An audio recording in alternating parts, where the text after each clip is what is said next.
Although it is generally acknowledged that good-looking people have an advantage in social interaction, research shows that we may have severely underestimated the size and reach of that advantage. The response we have towards attractive people happens automatically, without us realizing it, and social scientists call it a halo effect. A halo effect happens when one positive characteristic of a person dominates the way that person is viewed by others. To put it simply, just because someone is good-looking, we tend to assume they are also kind, talented, intelligent, or honest. And we make these judgments without realizing it. For instance, in a study about Canadian elections, it was discovered that good-looking candidates got over 2.5 times more votes than not-so-good-looking ones.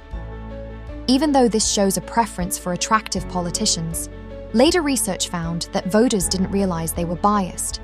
In fact, when surveyed, 73% of Canadian voters strongly denied that their votes were affected by how someone looked. Only 14% considered the idea that appearance could have influenced their vote.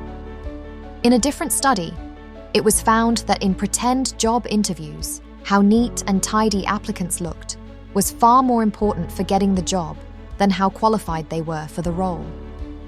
Even though the people conducting the interviews said appearance wasn't a major factor, research showed that it actually played a significant role in their decisions. More troubling studies show that even the legal system can be affected by how good-looking someone is. Handsome people often get better treatment in court.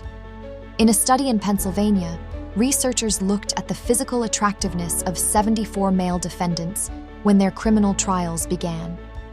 Later, when they checked the court records for the outcomes of these cases, they discovered that the good-looking men got much lighter sentences.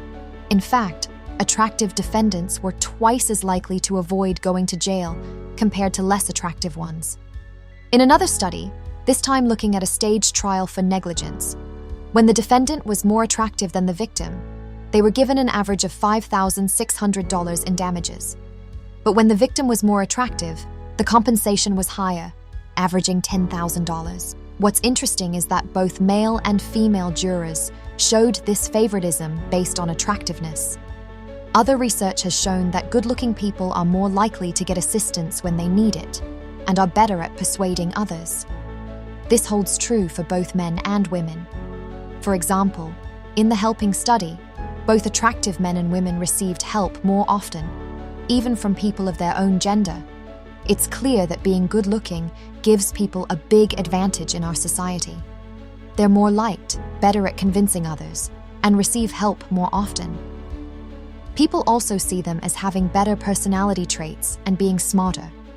This advantage starts early in life.